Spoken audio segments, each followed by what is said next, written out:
Hello students, कैसे हैं आप सब। आशा करती हूँ आप अच्छे होंगे और अच्छे से अपनी पढ़ाई कर रहे होंगे। मैं मोनिका रावत आपका स्वागत करती हूँ आईसीटी वर्चुअल क्लासरूम देहरादून में। बच्चों, आज हम क्लास 10th का जो आपका सब्जेक्ट है साइंस, उसका chapter light reflection and refraction को स्टार्ट करने जा रहे हैं। तो यहाँ पे सबसे पहले अगर हम लाइट यानी प्रकाश की बात करें तो लाइट क्या है। लाइट को आप कुछ इस तरीके से समझ सकते हैं कि जब भी आप किसी अंधेरे कमरे में जाते हैं तो सबसे पहले आप स्विच ऑन करते हैं। स्विच ऑन करने के कारण कमरा जो है आपका लाइट अप हो जाता है, यानी जो है प्रकाशित हो जाता है और कमरे में मौजूद चीजों को आप देख पाते हैं।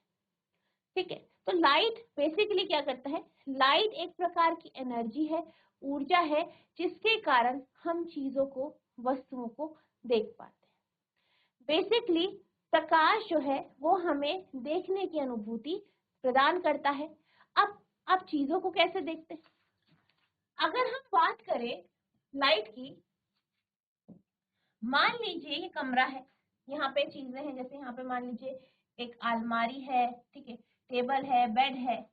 आप कमरे में गए, आपने स्विच ऑन किया। जैसे ही आपने स्विच ऑन किया तो क्या हुआ, बल्ब ने प्रकाश दिया, प्रकाश आपके सारे कमरे में फैल गया। ठीक, प्रकाश आपके सारे कमरे में फैल गया। अब प्रकाश क्या करेगा, वस्तुओं की सतह से टकराएगा और टकराने के बाद आप तक पहुंचेगा या आपकी आंखों तक पहुंचेगा, तो आप चीजों को देख पाएंगे। तो यहाँ पे वस्तुओं को देखने का कारण, चीजों को देखने का कारण क्या है, प्रकाश का परावर्तन यानी reflection of light. Reflection of light, तो जो प्रकाश का परावर्तन होता है, इसी के कारण हम वस्तुओं को देख पाते हैं, चीजों को देख पाते हैं। तो रिफ्लेक्शन ऑफ लाइट क्या होता है, प्रकाश का परावर्तन क्या होता है। जब भी कोई प्रकाश की किरण किसी सतह से टकराती है, टकराने के बाद, ठीक है, जिस तरफ से वो आई है उसी तरफ से या उसी माध्यम से वो वापस जाती है, तो ये जो परिघटना है इसी को हम रिफ्लेक्शन ऑफ लाइट यानी प्रकाश का परावर्तन कहते हैं। आपको इस बात का ध्यान रखना है कि माध्यम में कोई चेंजेस नहीं होते हैं, वही माध्यम होता है जिससे वो आया होता है, उसी माध्यम से वो वापस जाता है। ठीक, तो क्या कहा गया है, light is a form of energy that produces in us the sensation of sight। प्रकाश ऊर्जा का एक रूप है जो हमारे अंदर देखने की अनुभूति पैदा करता है। तो हमें ये ध्यान रखना है कि प्रकाश क्या है, एक प्रकार की ऊर्जा है जिसके कारण हम चीजों को देख पाते हैं। रिफ्लेक्शन ऑफ लाइट, प्रकाश का परावर्तन क्या है, phenomena of bouncing back of light in the same medium on striking the surface of an object. अगर हम प्रकाश के परावर्तन की बात करें तो प्रकाश का परावर्तन क्या होता है, जब भी प्रकाश की किरणें किसी सतह से टकराती है, टकराने के बाद वापस उसी माध्यम में चली जाती है। ठीक है, सतह से टकराई फिर वापस उसी माध्यम में चली गई। इस परिघटना को, इस फिनोमेना को रिफ्लेक्शन ऑफ लाइट यानी प्रकाश का परावर्तन कहते हैं। प्रकाश का परावर्तन किसी वस्तु की सतह से टकराने पर उसी माध्यम में प्रकाश के वापस लौटने की घटना है। ठीक, अब इसका सबसे अच्छा उदाहरण हम मिरर ले सकते हैं यानी दर्पण। ठीक है, आपने देखा होगा दर्पण कैसा होता है। दर्पण बिल्कुल आपका बिल्कुल सतह बिल्कुल चिकनी होती है, बिल्कुल समतल होती है, और जब इसमें प्रकाश की किरण पड़ती है तो सतह कैसी है, समतल है, जिस कारण वो रिफ्लेक्ट हो जाती है, परावर्तित हो जाती है। ठीक है, वैसे अगर रिफ्लेक्शन की बात की जाए तो रिफ्लेक्शन तो हर एक वस्तु के कारण होता है, उसकी सतह के कारण। ठीक, जैसे आपके कमरे में मेज है, उससे भी प्रकाश परावर्तित होगी, तभी आपको चीज दिखेगी या वो मेज दिखेगी। अगर आपके कमरे में कोई अलमारी है तो आप अलमारी को रिफ्लेक्शन या परावर्तन के कारण ही देख पाते हैं। ठीक, लेकिन मिरर को हम यहाँ पे लेते हैं क्योंकि मिरर एक बहुत अच्छा उदाहरण है रिफ्लेक्शन का, जिसे आप क्लियरली देख पाते हैं। ठीक, अब जब भी मिरर से रिफ्लेक्शन होता है, परावर्तन होता है, तो आप ये देख पाते हैं कि जो दर्पण है उस पर क्या होता है, किरण पड़ती है और फिर रिफ्लेक्ट हो जाती है। तो जो किरण दर्पण पर पड़ रही है, जो किरण दर्पण पर पड़ रही है, उसे हम इंसिडेंट रे यानी आपतित किरण कहते हैं। किसी दर्पण पे किसी बिंदु पर स्ट्राइक करने के बाद वो रिफ्लेक्ट होती है, परावर्तित होती है, यानी वह किरण जो रिफ्लेक्शन के बाद हमें मिलती है उसे हम रिफ्लेक्टेड रे यानी परावर्तित किरण कहते हैं। अब अगर इन दोनों की बात की जाए तो ये जो किरण है वो सेम है, लेकिन रिफ्लेक्शन के बाद इनका नाम क्या हो गया, डिफरेंट हो गया।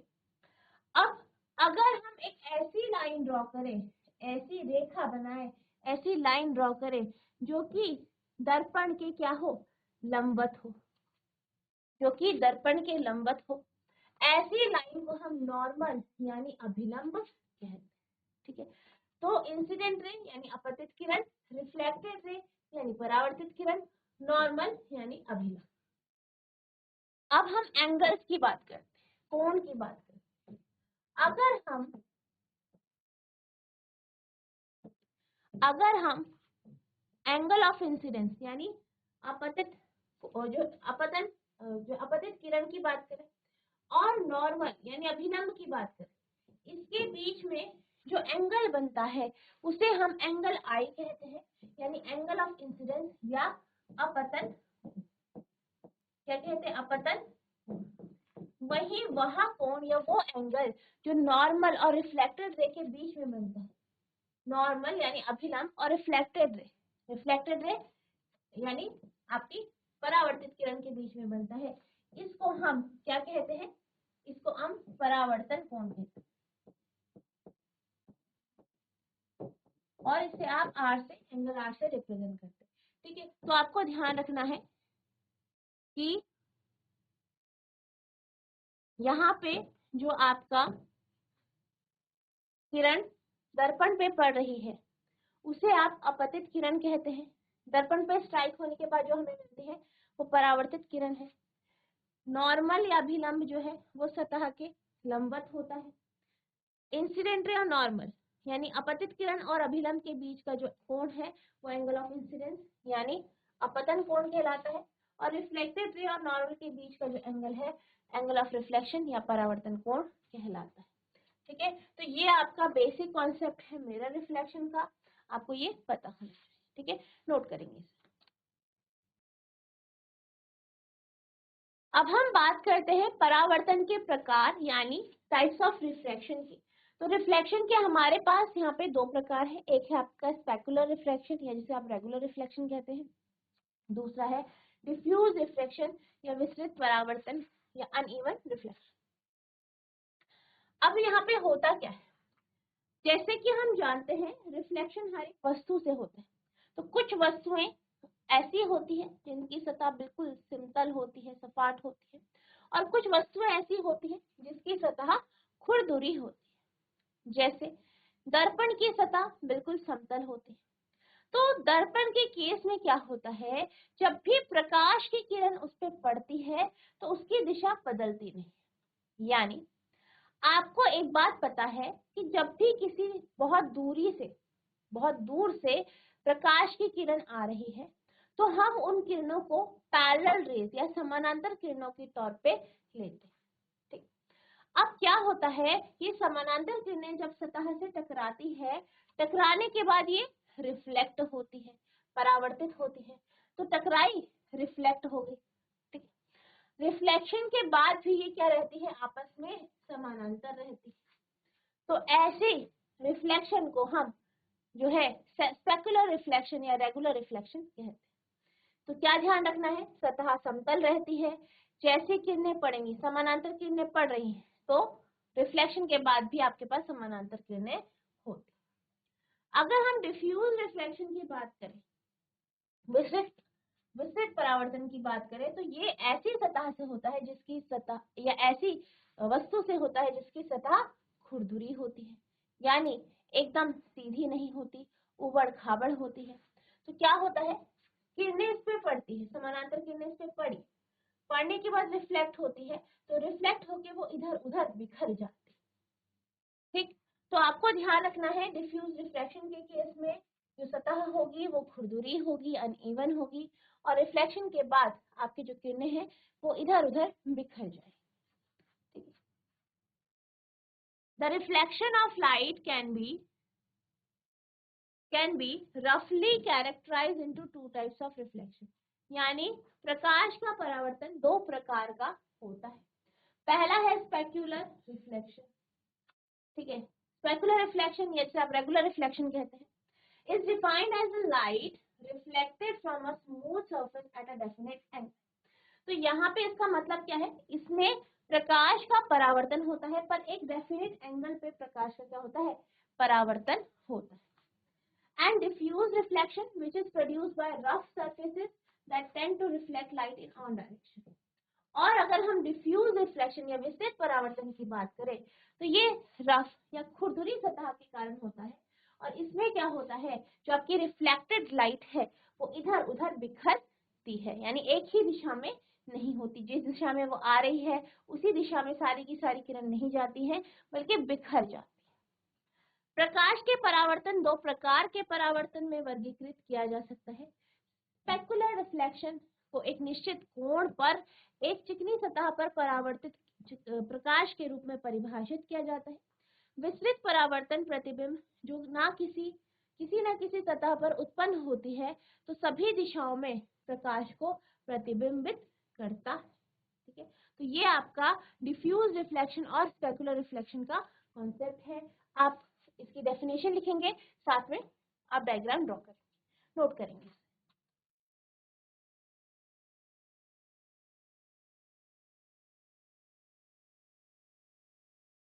अब हम बात करते हैं लॉज ऑफ रिफ्लेक्शन की, यानी परावर्तन के नियम की। तो हमारे पास दो लॉ हैं रिफ्लेक्शन के। पहला लॉ कहता है, तो अब हम बात करते हैं लॉज ऑफ रिफ्लेक्शन की। तो पहला पॉइंट कहता है कि अपतित किरण, परावर्तित किरण और नॉर्मल सब एक ही तल पर होते हैं, एक ही सतह पर होते हैं।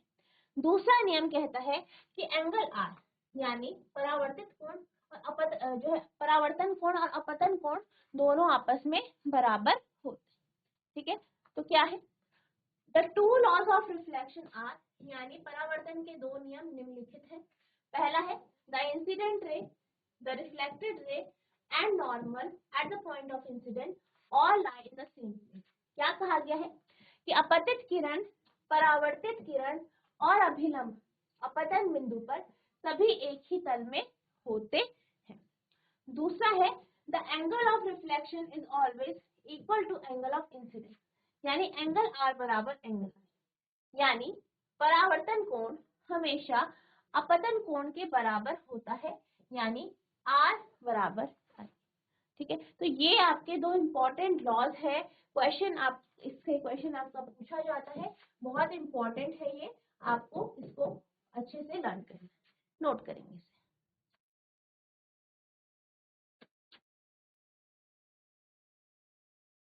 अब हम बात करते हैं ऑब्जेक्ट और इमेज के कॉन्सेप्ट के बारे में। ऑब्जेक्ट की बात की जाए तो ऑब्जेक्ट क्या होती है, कोई भी वास्तविक वस्तु आपके ऑब्जेक्ट कहलाती है। लेकिन हमें क्या होता है, एक जो है आपको क्या प्राप्त होता है, इमेज प्राप्त होती है। तो इमेज क्या होती है, इमेज वो बिंदु है जहां पर जो है आपकी जो किरणें हैं वो मिलती है। क्या कहा मैंने, इमेज वो पॉइंट होता है जहां पर आपको जो है वस्तु की जो है वस्तु से आने वाली जो किरणें हैं, रिफ्लेक्टेड रे है, वो मिलती है। ठीक है, तो अगर हम बात करें इमेज की, तो इमेज क्या है, an image may be defined as that point where light rays coming from an object meet or appears to meet after reflection। क्या कहा गया है कि रिफ्लेक्शन और रिफ्लेक्शन के बाद, यानी परावर्तन और अपवर्तन के बाद वो बिंदु जहां पर किरणें मिलती हैं, वास्तविक तौर पे मिलती हैं या हमें ऐसा लग रहा है कि मिल रही है, उस बिंदु को हम क्या कहते हैं, उस बिंदु को हम इमेज कहते हैं, या उस जो है उस पॉइंट को हम इमेज कहते हैं। In this definition, the word object may be defined anything from which light rays are coming. अगर हम यहाँ पे वस्तु की बात करें तो वस्तु क्या है? वस्तु कुछ भी हो सकता है जिससे प्रकाश की किरणें आ रही हैं, चाहे वो खुद एमिट कर रहा है, खुद उत्सर्जित कर रहा है या रिफ्लेक्ट कर रहा है। ठीक है, उत्सर्जित कर रहा है जैसे आपकी टॉर्च हो गई, सूर्य हो गया, ठीक है, आग हो गया, और जो रिफ्लेक्ट कर रहा है वो कौन सा हो गया? सारी की सारी आपकी नॉन ल्यूमिनस ऑब्जेक्ट, अदीप्त वस्तुएं, जैसे आपका बेड हो सकता है, टेबल, चेयर, कुछ भी आपका यहाँ पे हो सकता है। एक प्रतिबिंब को उस बिंदु के रूप में परिभाषित किया जा सकता है जहां किसी बिंदु से आने वाली प्रकाश किरणें परावर्तन या अपवर्तन के बाद मिलती है, यह मिलती हुई प्रतीत होती है। इस परिभाषा में ऑब्जेक्ट शब्द को किसी भी चीज के रूप में परिभाषित किया जा सकता है जिससे प्रकाश की किरणें आ रही है। ठीक है, तो ये आपका ऑब्जेक्ट और इमेज का कॉन्सेप्ट है। यहाँ पे भी आप देख सकते हैं ये ऑब्जेक्ट है, तो ऑब्जेक्ट से क्या हो रहा है? किरणें आ रही हैं। ठीक, किरणें आ रही हैं, यहाँ पे रिफ्लेक्ट हुई मिरर से हमारी आंखों तक पहुंची। अब ये किरणें क्या होती है? पीछे मिलती है और इमेज बनाती है। ठीक है, तो ये आपको यहाँ पे इस तरीके से ध्यान रखना है। ठीक है, नोट करेंगे।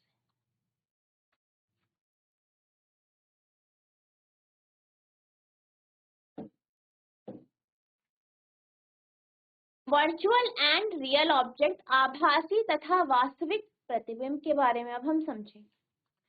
ऐसा प्रतिबिंब जो किरणों के वास्तविक तौर पर मिलने से बनता है उसे हम रियल इमेज कहते हैं। ऐसी जो इमेज होती है, रियल इमेज या जो है आपकी वास्तविक प्रतिबिंब है, वो आपको वास्तविक तौर पर किरणों के मिलने से मिलती है और ये आपको एक स्क्रीन पे प्राप्त होती है।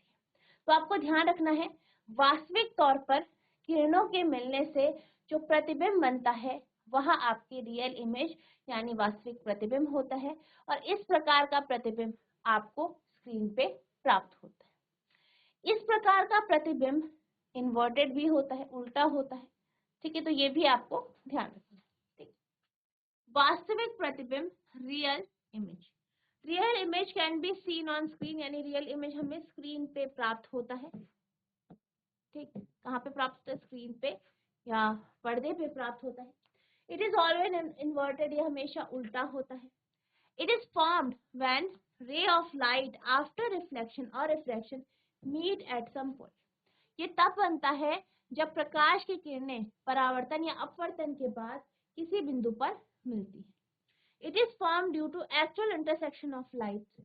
ये जो है किरणों के वास्तविक तौर पर मिलने पर या प्रतिच्छेदन करने पर बनता है।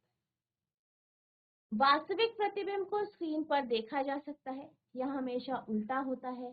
यह तब बनता है जब प्रकाश की किरण परावर्तन या अपवर्तन के बाद बिंदु पर मिलती है। यह प्रकाश किरण को वास्तविक प्रतिच्छेदन के कारण बनते हैं। ठीक है, तो यहाँ पे आप देख सकते हैं ये ऑब्जेक्ट रखी गई है, इससे क्या हो रहा है? किरणें निकल रही हैं, रिफ्लेक्ट होके एक बिंदु पे मिल रही है और आपको यहाँ पे प्रतिबिंब प्राप्त हो रहा है जो कि कैसा है? उल्टा है और वास्तविक है। ठीक है, नोट करेंगे इसे।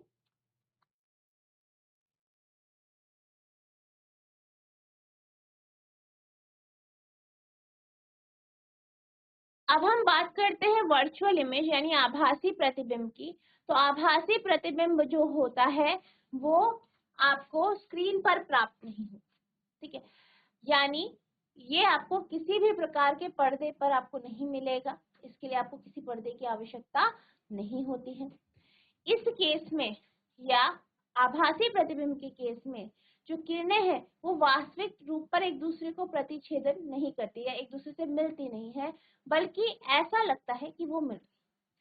बेसिकली यहाँ पे जो आपकी इमेज होती है, जो आपका प्रतिबिंब होता है, वो दर्पण के पीछे आपको प्राप्त होता है और सीधा प्रतिबिंब आपको यहाँ पे प्राप्त होता है। जैसे कि आप यहाँ पे देख सकते हैं फिगर में, ये ऑब्जेक्ट है एक, इससे किरणें निकली, मिरर पे पड़ी और क्या हुई? रिफ्लेक्ट हुई।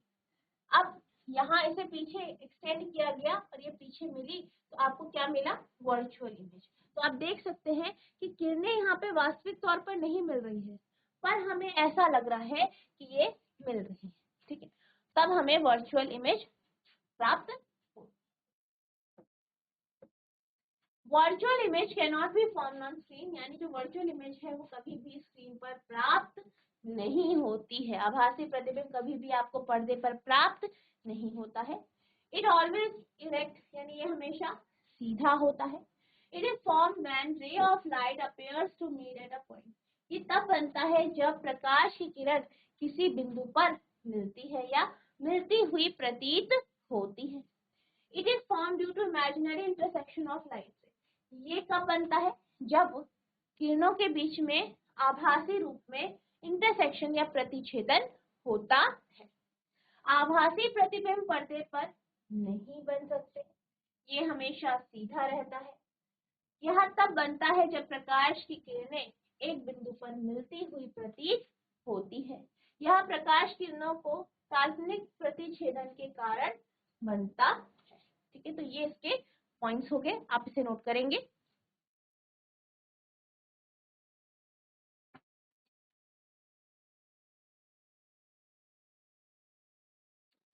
अब हम बात करते हैं कि प्लेन मिरर या समतल दर्पण से प्रतिबिंब कैसे बनता है। आप यहाँ पे इमेज देख सकते हैं, ये हमारी वस्तु है, इसे हमने समतल दर्पण के आगे रखा है। इससे किरणें निकलती हैं और दर्पण पे पड़ती हैं और रिफ्लेक्ट होके ये आंखों तक पहुंचती है। और क्या होता है, फिर से पीछे एक्सटेंड करते हैं तो हमें एक वर्चुअल इमेज या आभासी प्रतिबिंब प्राप्त होता है। अब हम इसकी प्रॉपर्टीज के बारे में समझते हैं कि समतल दर्पण के द्वारा जो प्रतिबिंब बनता है उसकी प्रॉपर्टीज क्या है, उसके गुण क्या है। सबसे पहला, जितनी दूरी पे वस्तु रखी जाती है उतनी ही दूरी पर आपको प्रतिबिंब प्राप्त होगा। यानी अगर मान लीजिए आपने वस्तु को 20 सेंटीमीटर की दूरी पे रखा है तो प्रतिबिंब भी आपको दर्पण के पीछे 20 सेंटीमीटर पे मिलेगा। समतल दर्पण के द्वारा जो प्रतिबिंब बनाया जाता है वो हमेशा आभासी और सीधा होता है, यानी वर्चुअल और इरेक्ट होता है। ठीक, और अगर साइज की बात की जाए, साइज भी आपका सेम होता है, लेकिन लेटरल इन्वर्जन होता है। लेटरल इन्वर्जन का मतलब वस्तु का बायां जो हिस्सा है वो आपको दाहिने ओर इमेज में मिलता है और वस्तु का दाहिना हिस्सा बाईं ओर यहाँ पे मिलता है। तो ये इसकी कुछ प्रॉपर्टीज है। ठीक,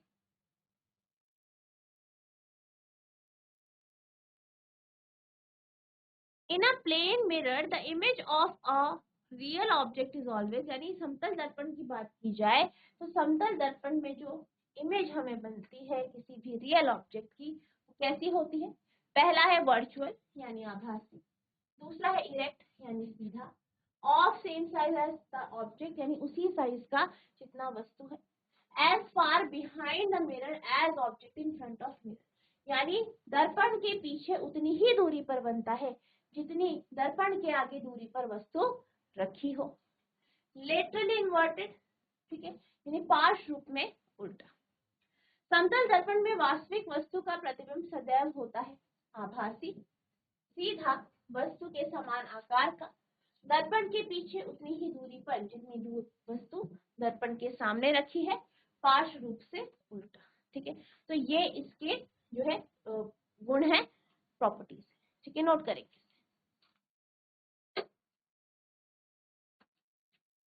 तो बच्चों आज हमने जो आपका चैप्टर है लाइट रिफ्लेक्शन एंड रिफ्रैक्शन, इसे हमने स्टार्ट किया, जिसमें हमने यहाँ पे जो है लाइट के बारे में पढ़ा, रिफ्लेक्शन के बारे में पढ़ा और साथ ही साथ प्लेन मिरर या समतल दर्पण के द्वारा जो प्रतिबिंब बनाया जाता है उसके बारे में समझा। तो आई होप आपको ये सारे टॉपिक अच्छे से समझ में आए होंगे, आपने इन्हें नोट किया होगा। नेक्स्ट लेक्चर में हम आगे के टॉपिक्स को पढ़ेंगे, तो जितना आज आपको पढ़ाया गया है इसे रिवाइज करना है।